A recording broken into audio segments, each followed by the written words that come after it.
Hello friends, I am Dipanshi Sharma. Welcome to my YouTube channel Genius Dipanshi and I am doing well. Today I will discuss about create inquiry form and फिर data only in admin panel and create and render आपका जो contact form है आज हम उसको create करेंगे, उसको vendor करेंगे। तो प्रीवियस वीडियो में हमने लॉगिन फॉर्म बना लिया था और लॉगिन फॉर्म का जो भी डेटा था वो आपका मतलब हम इसमें क्या कर रहे थे, हम इसमें अगर किसी कोई ऐसा यूज़र है कस्टमर जिसने ऑलरेडी रजिस्ट्रेशन किया हुआ था तो वो लॉगिन कर पा रहा था, और अगर कोई इनवैलिड यूज़र है तो वहाँ पे एक मैसेज अलर्ट बॉक्स में आ रहा था इनवैलिड यूज़र, और अगर एडमिन है तो एडमिन भी लॉगिन कर पाएगा। तो ये हमने प्रीवियस वीडियो में किया था। आज की वीडियो में हम क्या करेंगे, कॉन्टैक्ट अस जो आपका पेज है आज हम इसको डिज़ाइन करेंगे, और डिज़ाइन करने के बाद आज हम एक डेटाबेस बनाएंगे और मॉडल बनाएंगे जिसको हम दूसरे वर्ड्स में कहते हैं, और मॉडल बना करके हम फीड करेंगे डेटा को एडमिन पैनल पे। तो हम चलते हैं सबसे पहले अपने contactus.html फाइल में, और इसमें हम सबसे पहले हेडिंग को चेंज कर देंगे। जो आपने हेडिंग लिखी हुई है this is a contact us page, हम इसको लिख देंगे इंक्वायरी। और हेडिंग को चेंज करने के बाद आज हम यहाँ पे एक फॉर्म बनाएंगे, और फॉर्म को बनाने के लिए हम यहाँ पे बूटस्ट्रैप की प्री-बिल्ट क्लासेस का यूज़ करके फॉर्म बनाएंगे, और फॉर्म के अंदर हम कुछ डेटा फीड लेंगे। लाइक इंक्वायरी चाहिए ना आपको, तो इंक्वायरी के लिए आपके पास क्या क्या डेटा होना चाहिए कस्टमर का, तो उसकी मेल आईडी मतलब ईमेल एड्रेस जो होता है, कॉन्टैक्ट नंबर, कोई सब्जेक्ट वो देना चाहता है, कोई मैसेज देना चाहता है, इस तरीके की मतलब क्या इंक्वायरी करना चाहता है। तो हम यहाँ पे सबसे पहले हमने फॉर्म बनाया, फॉर्म में मेथड लेंगे पोस्ट, और यहाँ पे हम बूटस्ट्रैप की क्लास यूज़ कर लेंगे। यहाँ पे लिखेंगे फॉर्म डैश ग्रुप फॉर्म को बनाने के लिए। फॉर्म के अंदर हम टेबल के अंदर डेटा लेना चाहते हैं तो आप बनाओगे यहाँ पे टेबल, और टेबल में भी आप बूटस्ट्रैप की क्लास यूज़ कर लोगे टेबल, और यहाँ पे टेबल में आप स्टाइल यूज़ कर लोगे मार्जिन ऑटो, तो इससे आपको जो मार्जिन होगा वो ऑटो हो जाएगा, मतलब कि ऑटोमेटिकली हो जाएगा। देन इसके बाद टेबल के अंदर आप टीआर टैग लोगे। टीआर का मीनिंग होता है यहाँ पे टेबल वो, तो आपको टेबल वो लेनी है। टेबल वो में सपोज आपने लिखा एंटर नेम, तो उसके बाद आप नेक्स्ट टीआर टैग लोगे, उसमें आप इनपुट में टाइप ले लेना टेक्स्ट। इसके बाद यहाँ पे उसका नेम ले लेना। नेम जो आपको क्या होता है ना, आपको नेम देना पड़ता है जब आप मॉडल बनाते हो, तो मॉडल में जो आपने फीड ली है प्लस जो आप यहाँ पे नेम लोगे फॉर्म को बनाते टाइम, उनका आपस में ORM किया जाता है, ऑब्जेक्ट रिलेशन मैपिंग, जब आप व्यू क्रिएट करते हो। तो आप यहाँ पे नेम दोगे, मैंने यहाँ पे नेम दे दिया नेम, प्लेस होल्डर में मैंने यहाँ पे लिखा है एंटर नेम, इसको रिक्वायर्ड कर देंगे, और यहाँ पे भी हम बूटस्ट्रैप की क्लास यूज़ करेंगे फॉर्म डैश कंट्रोल। तो यहाँ पे आपका जो पहला फीड बन जाएगा जहाँ पे लिखा आएगा एंटर नेम, और एक इनपुट बॉक्स आ जाएगा जिसमें प्लेस होल्डर लिखा आएगा एंटर नेम, इस तरीके से। अब हम नेक्स्ट टीआर टैग लेंगे इस रो के बाद, इस रो के बाहर आ करके उस टीआर टैग में आप ले लो सपोज एंटर कॉन्टैक्ट नंबर, ये भी आप ले सकते हो क्योंकि आपको कस्टमर का कॉन्टैक्ट नंबर चाहिएगा। और नेक्स्ट इसके अंदर टीडी टैग के अंदर देखो, सबसे पहले आपको टेबल वो लेनी है। टेबल वो के अंदर आपको 2 टीडी लेनी है, table data. First table data का मीनिंग है कि आप यहाँ पे लेबल बता रहे हो कि लेबल का नेम क्या है। नेक्स्ट टीडी का मीनिंग है कि आप उसमें इनपुट बॉक्स बना रहे हो, ठीक है। तो हमने यहाँ पे नेक्स्ट टीआर टैग के अंदर लिखा था एंटर कॉन्टैक्ट नंबर, और इसमें सेकंड वाले टीडी में हम लिखा इनपुट टाइप नंबर, क्योंकि मुझे कॉन्टैक्ट नंबर चाहिए था। नेम मैंने यहाँ पे ले लिया कॉन्टैक्ट नंबर, प्लेस होल्डर में लिख देंगे एंटर कॉन्टैक्ट नंबर, इसको रिक्वायर्ड कर देंगे, और उसमें बूटस्ट्रैप की क्लास यूज़ कर लेंगे फॉर्म डैश कंट्रोल। अब हम थर्ड टीआर टैग लेंगे, मतलब हम थर्ड रो के लिए बनाने जा रहे हैं। थर्ड रो में आप टीडी मतलब टेबल डेटा, तो आप टेबल डेटा क्या लेना चाहते हो, सपोज एंटर ईमेल एड्रेस। तो हम फिर नेक्स्ट टीडी बनाएंगे तो उसमें इनपुट टाइप ईमेल ले लेंगे, नेम में ईमेल एड्रेस डाल देंगे, प्लेस होल्डर में एंटर ईमेल एड्रेस रिक्वायर्ड कर देंगे, और क्लास कर देंगे फॉर्म डैश कंट्रोल। तो मुझे लगता है सबको चीज़ें समझ में आई होगी। हम इसमें सिर्फ क्या चीज़ कॉमन कर रहे हैं, बूटस्ट्रैप की क्लास यूज़ कर रहे हैं, फॉर्म डैश कंट्रोल रिक्वायर्ड, सभी आपके जितना भी आपका ये आप इनपुट ले हो, इनपुट ये सारे आपके रिक्वायर्ड रहेंगे। रिक्वायर्ड मतलब कि नेसेसिटी है, आप इसको फिल करे बिना सबमिट नहीं कर सकते फॉर्म को। उसके बाद प्लेस होल्डर में आप बता रहे हो कि आपका जो इनपुट बन के आएगा इनपुट बॉक्स, उसमें प्लेस होल्डर बाय डिफ़ॉल्ट क्या लिखा आएगा। नेम आप यहाँ पे ORM के लिए ले, ऑब्जेक्ट रिलेशन मैपिंग के लिए मैंने पहले भी बताया था। और इसके बाद आप फोर्थ जो आपका टेबल वो है उसमें आप ले सकते हो, टेबल वो के अंदर टेबल डेटा में एंटर सब्जेक्ट लेबल ले सकते हो, और नेक्स्ट टीडी टैग के अंदर इनपुट टाइप टेक्स्ट लेके और वहाँ पे नेम डाल देना सब्जेक्ट, उसको प्लेस होल्डर में डाल देना एंटर सब्जेक्ट रिक्वायर्ड कर देना, और इसके बाद यहाँ पे बूटस्ट्रैप की क्लास यूज़ कर लेना फॉर्म डैश कंट्रोल। तो ये इस तरीके से आपकी जो है फोर्थ रो हो जाएगी। और लास्ट मतलब फिफ्थ रो में आप डाल सकते हो मैसेज, यूज़र कोई मैसेज अगर देना चाहता है तो वो दे सकता है इंक्वायरी करने के लिए। तो वहाँ पे हम ले लेंगे एंटर मैसेज टेबल डेटा, और वहाँ पर नेक्स्ट टीडी टैग के अंदर इनपुट टाइप टेक्स्ट लेकर के नेम में मैसेज दे देंगे, प्लेस होल्डर में एंटर मैसेज रिक्वायर्ड कर देंगे और यहाँ पर भी बूटस्ट्रैप की क्लास यूज़ कर लेंगे फॉर्म डैश कंट्रोल। तो कुल मिलाकर के हमने यहाँ पे 5 रो लिए हैं। 5 रो के अंदर हमने डेटा डाला है। डेटा के अंदर हमने 2 चीज़ें ली हैं, लेबल और इनपुट बॉक्स। तो यहाँ पे हमने सबसे पहला लेबल लिया था एंटर नेम, जिसका इनपुट बॉक्स हमने बना दिया। नेक्स्ट हमने लेबल लिया था एंटर कॉन्टैक्ट नंबर, उसका भी हमने इनपुट बॉक्स बना दिया। थर्ड हमने लेबल लिया था एंटर ईमेल एड्रेस। फिर फोर्थ हमने लिया था एंटर सब्जेक्ट और फिफ्थ हमने लिया है एंटर मैसेज। तो हमारे पास 5 वो थे, 5 लेबल और उसके इनपुट बॉक्स हमने बना दिया। लास्ट में हमको बनाना है एक सबमिट बटन। तो सबमिट बटन को बनाने के लिए भी हम टेबल वो ही लेंगे और टेबल वो के अंदर जो फर्स्ट वाला टीडी होगा उसके अंदर तो हम कुछ नहीं लिखेंगे। जो नेक्स्ट टीडी होगा उसके अंदर हम यहाँ पे लेंगे बटन। बटन का यूज़ करेंगे, बटन का टाइप लेंगे सबमिट और बटन के अंदर हम बूटस्ट्रैप की क्लास यूज़ करेंगे BTN space BTN dash primary और बटन के ओपनिंग एंड क्लोजिंग के बीच में हम डाल देंगे सबमिट। तो यहाँ पे आपका एक सबमिट बटन बन जाएगा जिसका जो कलर होगा वो होगा ब्लू कलर। तो इस तरीके से आपका फॉर्म डिज़ाइन हो जाएगा। अब आपका फॉर्म को अगर देखना है तो आप टर्मिनल पे जा करके एक न्यू टर्मिनल ओपन कर लो, न्यू टर्मिनल विंडो। वहाँ पे चेंज डायरेक्टरी करके अपने प्रोजेक्ट में जाना है my_underscore प्रोजेक्ट और वहाँ पे कमांड टाइप करनी है python space manage.py space run server। तो जब आप ये कमांड रन करोगे तो आपका लोकल होस्ट जानती हो जेंगो में होता है 127.0.0.1/8000। तो यहाँ पे जब आप जाओगे और कॉन्टैक्टस पेज पे जाओगे तो वहाँ पे अब वो जो हेडिंग लिखी आई थी बैकग्राउंड कलर जिसका रेड था कि this is the contacts page, वो आपके रिमूव्ड हो जाएगी और वहाँ पे लिखा आएगा इंक्वायरी और उसके नीचे एक फॉर्म बन करके आ जाएगा। फॉर्म के अंदर वही लेबल्स होंगे जिनकी मैंने अभी बात करी है कि आपका लिखा आएगा एंटर नेम। एंटर नेम के आगे एक इनपुट बॉक्स बन के आएगा जहाँ पे प्लेस होल्डर लिखा होगा एंटर नेम। फिर नेक्स्ट इसी तरीके से आपको लिखा आएगा एंटर कॉन्टैक्ट नंबर, उसके सामने ही बना होगा एक इनपुट लेवल जिस पर लिखा होगा प्लेस होल्डर में एंटर कॉन्टैक्ट नंबर। थर्ड लिखा आएगा एंटर ईमेल एड्रेस और इसी तरीके से फोर्थ लिखा आएगा एंटर सब्जेक्ट और एंटर मैसेज। तो आपके इसी तरीके से 5 इनपुट बॉक्स होंगे। और फिर नेक्स्ट इसमें अब इसको जब हम ब्राउज़र पे जाएंगे रिफ्रेश करके तो यहाँ पे कॉन्टैक्ट पेज में आपका फॉर्म बन करके आ गया। अब जो ये हेडिंग है, हेडिंग का जो बैकग्राउंड कलर है वो डेंजर दिया था हमने, डेंजर का मीनिंग होता है रेड। तो अगर मैं इसको सक्सेस कर दूँ BG सक्सेस तो इससे जो आपका हेडिंग का जो बैकग्राउंड कलर है वो आपका हो जाएगा ग्रीन कलर। तो ये हेडिंग देखने में थोड़ा सा और अच्छी लगेगी। तो अब जो हमारा ये फॉर्म तो क्रिएट हो गया है, अब हमारा दूसरा काम है मॉडल क्रिएट करना इंक्वायरी के लिए, तभी ना डेटा आपका स्टोर होगा। ये तो सिर्फ आपने एक नॉर्मल आपने अपना डिज़ाइन बना लिया। अभी आप जब वो सबमिट बटन पे क्लिक कर रहे हो तो अभी कुछ नहीं होगा, है ना, जब तक आपका मॉडल नहीं क्रिएट होगा। तो चलते हैं अब मॉडल को बनाने के लिए models.py फाइल पे चलेंगे VS कोड में। बट उससे पहले हम इसको इंस्पेक्ट एलिमेंट पे देख करके इसको चेक कर लेते हैं कुछ किस तरीके से लग रहा है। तो ये मैंने टैबलेट व्यू में देखने की ट्राई किया है, तो टैबलेट व्यू में देखो कुछ इस तरीके से दिखेगा। तो आई थिंक ये बहुत ही अच्छा लग रहा है। आप इसको अभी कस्टमाइजली बना सकते हो। मैं सिर्फ आपको एक रफली आइडिया देना चाह रही थी कि कैसे आप जेंगो की हेल्प से क्रिएट कर सकते हो चीज़ें with the help of bootstrap. आप इसी काम को React.js से भी कर सकते थे। फ्रंट एंड में React.js यूज़ करके बैक एंड में आप जेंगो लगा सकते थे, ठीक है। तो अगर आपको React.js आती है तो आप उसका भी यूज़ यहाँ पे कर सकते हो। अब हम आ गए अपने models.py में। यहाँ पे हम बनाने जा रहे हैं कि इंक्वायरी मॉडल। तो यहाँ पे लिखेंगे क्लास स्पेस इंक्वायरी और इसके अंदर हम लिख देंगे models.model। अब यहाँ पे मॉडल्स क्या है, आपका एक पैकेज है जिसके अंदर से हम यहाँ पे मॉडल को ले रहे हैं, ठीक है, मॉडल बनाने के लिए। अब इसके अंदर हम 5 ही फील्ड लेंगे, 6 यहाँ पे हम लेंगे 6 फील्ड। नेम लेंगे, name, contact number, email address, subject message और पोस्टेड डेट, ठीक है। और सबके लिए ही हम मैक्सिमम लेंथ देख लेंगे क्या होगी। क्या फील्ड हम यहाँ पे लेंगे, तो मैंने सबसे पहले लिया नेम इक्वल टू models.क्या फील्ड और क्या फील्ड के अंदर मैंने यहाँ पे आर्गूमेंट पास कर दी मैक्स लेंथ इक्वल टू 50, क्योंकि 50 कैरेक्टर लेंथ बहुत रहेगा। नेक्स्ट फील्ड हम यहाँ पे लेंगे कॉन्टैक्ट नंबर। तो कॉन्टैक्ट नंबर इक्वल टू models.क्या फील्ड और मैक्सिमम लेंथ हम यहाँ पे ले देंगे 10, क्योंकि 10 डिजिट से ज़्यादा कॉन्टैक्ट नंबर होता ही नहीं है। और थर्ड फील्ड हम यहाँ पे लेने वाले हैं ईमेल एड्रेस।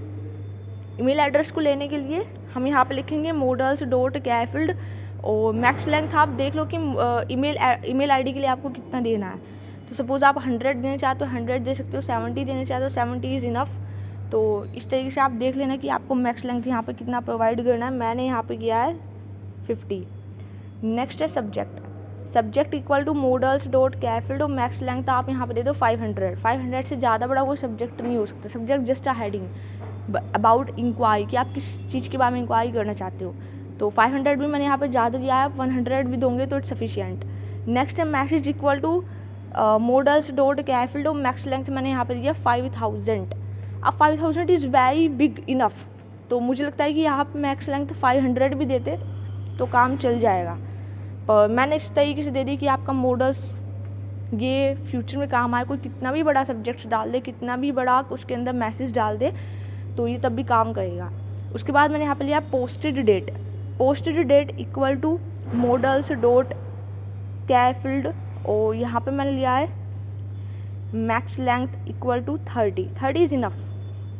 तो यहाँ आपका ये मॉडल्स बन गया। अब आपको मॉडल्स को रजिस्टर करना है admins.py फाइल के अंदर, तो आप वहाँ पे जाओगे और सबसे पहले आप अपने मॉडल्स को वहाँ पे इंपोर्ट कर लोगे। तो सबसे पहले ऊपर लॉगिन के साइड में आपने अपना इंपोर्ट कर लिया है मॉडल इंक्वायरी। अब आप यहाँ पे लिख दो admin.site.register, उसके अंदर आप अपने इंक्वायरी मॉडल को रजिस्टर्ड कर दो।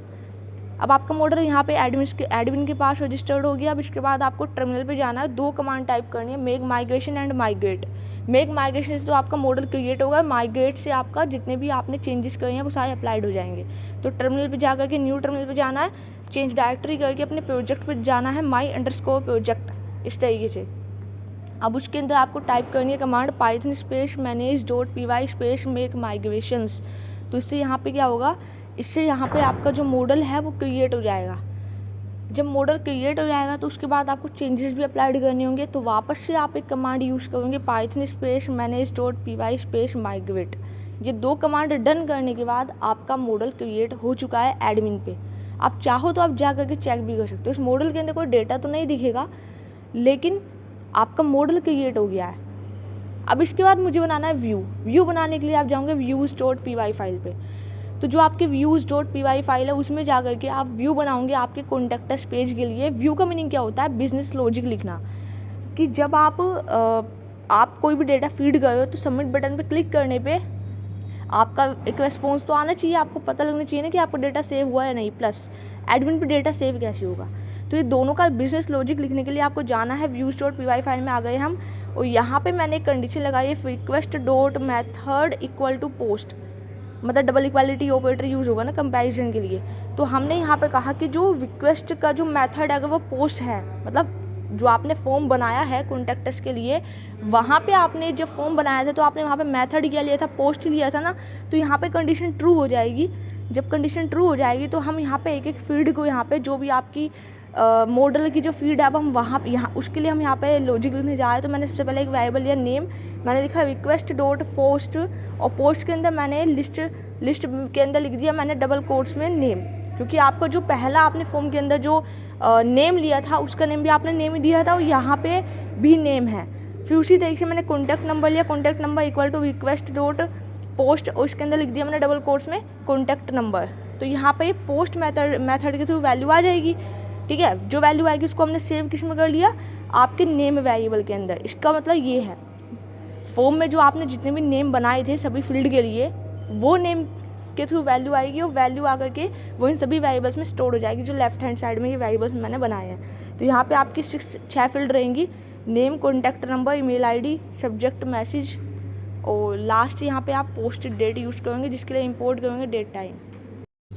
अब यहाँ पे मैंने लिखा name equal to request dot post और डबल कोट्स में नेम। नेक्स्ट इसमें contact number equal to request dot post double quotes में कॉन्टैक्ट एनओ, फिर लिखा मैंने एनओ का मतलब नंबर होता है यहाँ पे। Email address equal to request dot post, और यहाँ पे मैंने लिखा ईमेल एड्रेस, और इसी तरीके से subject equal to request dot post. तो यहाँ पे क्या हो रहा है कि हम रिक्वेस्ट कर रहे हैं पोस्ट मेथड के थ्रू हम वैल्यू को ले रहे हैं, उसको ले करके आप जो लेफ्ट हैंड साइड में है राइट टू लेफ्ट असेंड होती है ना वैल्यू, तो यहाँ पे जितने भी मैंने वेरिएबल्स यूज़ करे उन सभी में वैल्यू असेंड हो जाएगी। और यहाँ पे मैंने post date equal to date time dot today method का यूज़ किया है। मैंने ऑलरेडी इंपोर्ट किया हुआ है ना डेट टाइम मॉड्यूल को, तो यहाँ पे कोई एरर नहीं आएगी। उसके बाद मैंने यहाँ पे एक वेरिएबल बनाया ENQ, उसके अंदर मैंने क्या करा, जो आपका डेटाबेस था, मतलब जो आपका ये मॉडल था इंक्वायरी मॉडल, उसके अंदर मैंने रिक्वेस्ट किया। यहाँ पे मैंने लिखा नेम इक्वल टू नेम। अब यहाँ पे हम ORM यूज़ कर रहे हैं, ऑब्जेक्ट रिलेशन मैपिंग, जो मैंने बताई थी। अब यहाँ पे मैंने लिखा name equal to name, contact number equal to contact number.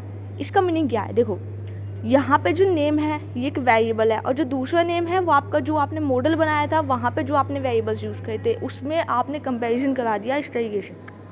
Name equal to name, contact number equal to contact number, email address equal to email address, subject equal to subject, message equal to message and posted date equal to posted date. अब आप save कर दोगे enq.save। But ये जो inquiry अभी इस पर ना एक एरर आई है, इसलिए आई क्योंकि आपने अपने मॉडल को यहाँ पे इंपोर्ट नहीं किया। तो आप ऊपर जाइए और यहाँ पे आप कोमा लगा करके लॉगिन के साइड में लिख दीजिए इंक्वायरी, तो आपका मॉडल भी यहाँ पे इंपोर्ट हो गया है। देन इसके बाद मॉडल को इंपोर्ट करने के बाद अब आपका ये व्यू क्रिएट हो गया सक्सेसफुली, और आपने यहाँ पे रिटर्न में रिक्वेस्ट भी यहाँ पे अब आपको ना रिटर्न में वेंडर करवाना पड़ेगा रिक्वेस्ट कोमा contactus.html। मतलब जब आपका फॉर्म जब आप सबमिट करोगे तो वो कहाँ पे आपका रीडायरेक्ट करे, तो मैंने यहाँ पे लिख दिया रिटर्न में रीडायरेक्ट करके वो आ जाए आपके contactus.html पेज पे। और मैं यहाँ पे एक मैसेज पास करवाना चाहती हूँ कि जब आपका जो डेटा है वो स्टोर हो जाएगा तो यूज़र को भी तो पता लगना चाहिए ना कि उसका डेटा स्टोर हो गया है। तो उसके लिए मैंने यहाँ पे एक मैसेज दे दिया इंक्वायरी इज सेव्ड। तो यहाँ पे मैंने डिक्शनरी बनाई है, क्योंकि डिक्शनरी आप कर्ली बेसिस में ही बनाते हो, तो मैंने यहाँ पे की लिया MSG और वैल्यू मैंने यहाँ पे दे दी इंक्वायरी इज सेव्ड। अभी डेटा आपको तभी शो होगा जब आप फॉर्म पे जाओगे, वापस contactus.html पे आपको जाना है, वहाँ पे हेडिंग के जस्ट नीचे आपको एक्सप्रेशन का यूज़ करना है।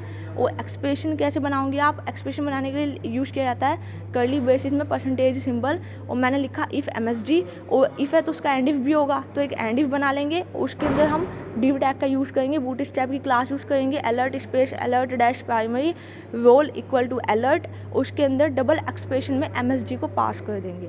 तो यहाँ पे क्या होगा कि फॉर्म के ऊपर आपको अलर्ट मैसेज शो होगा, और जिसका कलर होगा ब्लू कलर, जहाँ पे लिखा आएगा इंक्वायरी सेव्ड आफ्टर सबमिशन। तो जब आपका ये इंक्वायरी सबमिट हो जाएगी एडमिन पैनल पे, स्टोर हो जाएगा डेटा, तो ये इस तरीके से लिखा हुआ आ जाएगा। और यहाँ पे आप CSRF टोकन मत भूलना, जब फॉर्म टैग के अंदर आपको CSRF टोकन लेना is mandatory, otherwise CSRF forbidden एक एरर आ जाती है सिक्योरिटी पर्पज़ के लिए।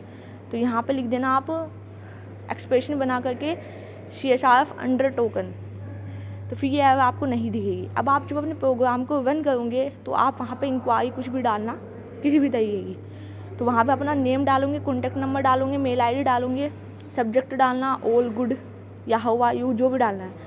फिर एक मैसेज डाल के सबमिट करोगे तो यहाँ पे इंक्वायरी सेव्ड हो जाएगी, और आप एडमिन में जा कर के चेक भी कर सकते हो।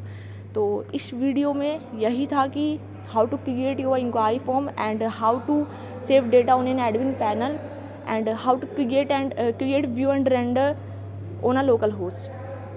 अब आप यहाँ पे ये सब डेटा डाल करके सबमिट करो, तो देखते हैं कि आपका अलर्ट आता है या नहीं। फॉर्म के जस्ट ऊपर ही आपका अलर्ट आएगा, ठीक है।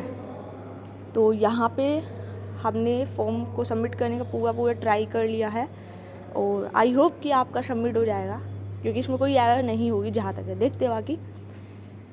तो मुझे लगता है कि आपको कॉन्टैक्ट फॉर्म में कोई प्रॉब्लम नहीं आएगी। सबमिट किया, अभी इंक्वायरी का जो मैसेज है लेफ्ट साइड में आया, तो उसको राइट साइड में करने के लिए बूटस्ट्रैप की क्लास यूज़ कर लो, टेक्स्ट सेंटर। तो मैंने यहाँ पे जहाँ पे alert space alert dash primary किया था, मैंने वहाँ पे टेक्स्ट सेंटर कर दिया। ये देखिए, ये आपका सेंटर में आ जाएगा, ये आपका आ गया अलर्ट। अब इसके बाद आप एडमिन पैनल को ओपन कर लो, तो 127.0.0.1:8000/एडमिन, तो एडमिन का डैशबोर्ड आ गया। यूज़र नेम मैंने ऑलरेडी बनाया हुआ था एडमिन, पासवर्ड भी एडमिन था। लॉगिन करोगे तो यहाँ पे आपका एक इंक्वायरी नेम से आपका डेटाबेस रेडी होगा, वहाँ पे आप जा कर के देखो, तो जो भी आपने इंक्वायरी सेव्ड गई है वो आपकी यहाँ पे हो गई है। So I think guys you will understand and stay tuned for the upcoming new video, and thank you so much guys for your support, for your appreciation that is given to me in this journey। तो अगर आपको कोई भी doubt आता है तो आप मुझसे कमेंट सेक्शन में पूछ सकते हो। I am available for you in the comment section, and आप इसी तरीके से आगे मेहनत करते हो। जंगो रिलेटेड आप प्रोजेक्ट्स बना सकते हो। This is a CRUD operation. Like share and subscribe to my YouTube channel जीन Deepanshi, and thank you for watching, and if you have any doubts you can ask me any time. और इसी तरीके से आप मेरे चैनल को ज़्यादा share करिए, और